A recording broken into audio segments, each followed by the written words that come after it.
హైందవ శంఖారావం నిర్వహించడానికి ముందు కేంద్ర పెద్దలు దేవాలయాలకు స్వయం ప్రతిపత్తి కోసం ఒక ప్రత్యేకమైన కమిటీని వేశారు. అది అనేక దశాబ్దాలు పరిశీలన చేసింది.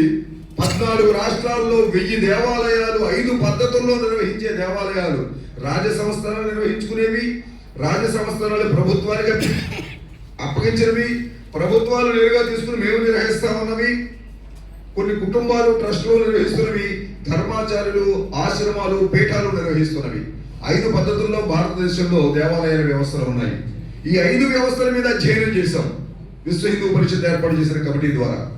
అక్కడ ఉన్న లోపాలు, అక్కడ ఉన్న మంచిని స్వీకరించాము, మంచినన్నీ క్రోడీకరించుకున్నాము, అక్కడ ఉన్నటువంటి ఇబ్బందులన్నీ పక్కన పెట్టాము, ఒక ముసాయిదా చట్టాన్ని తయారు చేసుకున్నాం. దేవాలయాలకి స్వయం ప్రతిపత్తి రావాలంటే ఇది ఒక కేంద్రంలో ఈ విధంగా చట్టం మార్చండి. ఇప్పుడు రాష్ట్రాల్లో కూడా దేవాలయాలు అనేవి రాష్ట్రాలకు సంబంధించిన అంశము కాబట్టి ఆయా రాష్ట్ర ప్రభుత్వాలు ఈ చట్టాన్ని ఎలా సవరణ చేయాలి అనే విషయంలో ఆంధ్రప్రదేశ్కు సంబంధించినటువంటి ముసాయిదా చట్టాన్ని కూడా తయారు చేసుకున్నాం. దీనికోసం కేంద్రం ఇచ్చిన చట్టంలో ఇంకేం మార్పులు చేయాలి అనేది ఆలోచన చేశాం. ఇందాక చెప్పినట్టు హైందవ శంఖారావాన్ని నిర్వహించడానికి ముందే కేంద్రం అందించిన ముసాయిదా చట్టాన్ని మన రాష్ట్ర ముఖ్యమంత్రి గారికి ఉప ముఖ్యమంత్రి గారికి అందించి ఆ తర్వాత హైందవ శంఖారావం నిర్వహించాం. హైందవ శంఖారావం అయిన తర్వాత ఆ ముసాయిదా చట్టంలో ఆంధ్రప్రదేశ్కు అనుగుణంగా ఎలా దాన్ని సవరణలు చేయాలి అనే విషయంలో మన ఆంధ్రప్రదేశ్ పూర్వ ప్రభుత్వ ప్రధాన కార్యదర్శి ఎల్వి సుబ్రహ్మణ్యం గారి సహకారం తీసుకున్నాం.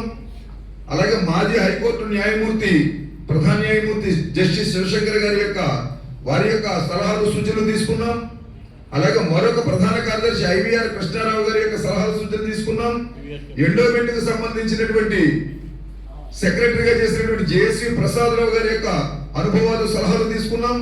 ఎండోమెంట్ కమిషనర్ గా పనిచేసినటువంటి అనురాధ గారి సలహాలు తీసుకున్నాం. మీకు అనుమానం రావచ్చు, ఎండోమెంటే కదా మనకి భస్మాసురుడిగా నెత్తి మీద హస్తం పెడుతోంది, మళ్ళీ వాళ్ళ సలహాలు ఎందుకు తీసుకున్నారని అనుమానం రావచ్చు, ఎవరైనా అడుగుతారేమో అనుకున్నా.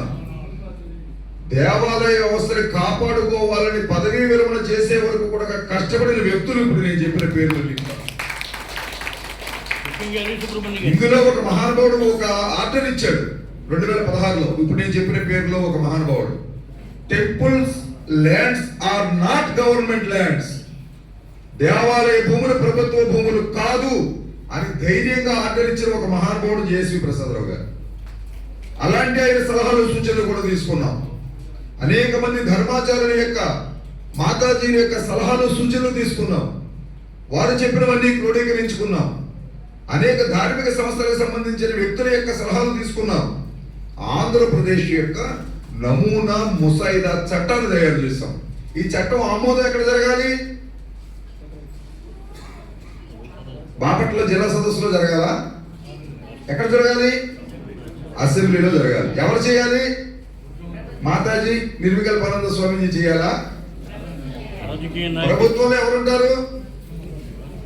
ఎమ్మెల్యేలు ఉంటారు, అసెంబ్లీలో ఎమ్మెల్యేలు ఉంటారు, వాడు చేయాలి. మరి వాళ్ళందరూ వాళ్ళ దగ్గర మంత్రశక్తి ఉన్న మాంత్రికులు. ఆ మాంత్రికులు ఆ పని చేయాలంటే మాంత్రికుడు ప్రాణం ఎక్కడ ఉంటుంది? ఓటుల్లో ఉంటుంది. ఓట్లు ఎక్కువ ఎవరికి ఉన్నాయి? హిందువుల చేతుల్లో ఉన్నాయి. కాబట్టి హిందువులు మాకు ఇది చేస్తేనే మేము మీకు ఓటేస్తామనే పరిస్థితి తేవాలి. అప్పుడు మాత్రమే వీళ్ళు ఈ దేవాలయ చట్టాలను మారుస్తారు, అప్పుడు మాత్రమే దేవాలయాలు రక్షిస్తారు. కాబట్టి మనం కలబడడం కాదు, మనం నిలబడాలి, మనం బలంగా నిలబడాలి, మనం వాణి వినబడాలి వాళ్ళకి. అప్పుడు మాత్రమే దేవాలయాలకు ఏం అన్యాయం చేస్తున్నారో గుర్తిస్తారు వాళ్ళు. కాబట్టి ఈ విధంగా ఈ ముసాయిదా చట్టాన్ని మళ్ళీ శుభ్రంగా క్రోడీకరించుకున్నాము. మళ్ళీ ఈ ప్రతిని తీసుకెళ్లి ముఖ్యమంత్రి గారికి ఇచ్చాము. కేంద్రీయ విశ్వ హిందూ పరిషత్తు అధికారులు వచ్చి వారి సమక్షంలో ఇది పట్టుకెళ్లి ముఖ్యమంత్రి గారికి, ఉప ముఖ్యమంత్రి గారికి, కూటమి ప్రభుత్వంలో 3వ పార్టీ భారతీయ జనతా పార్టీ అధ్యక్షుల వారికి కూడా ఇచ్చాం. ఈ విధంగా ఈ దేవాలయ చట్టాన్ని సవరణ చేయండి, అప్పుడు మాత్రమే ఈ దేవాలయ వ్యవస్థ రక్షించబడుతుంది. ఈవేళ మనం ఉంటాం, మనం ఉండకపోవచ్చు. దేవాలయాలకు సంబంధించినటువంటి దానం ఇచ్చిన దాతలు ఈవేళ లేరు, కానీ దేవాలయాలు నడపడుతున్నాయి. ఈవేళ ఆ భూములే లేకపోతే దేవాలయాలు ఏమైపోతాయి? కాబట్టి ఆలోచించండి. కాబట్టి దేవాలయాలు సెక్యులర్ ప్రభుత్వాలు మీవి. కాబట్టి రంజాన్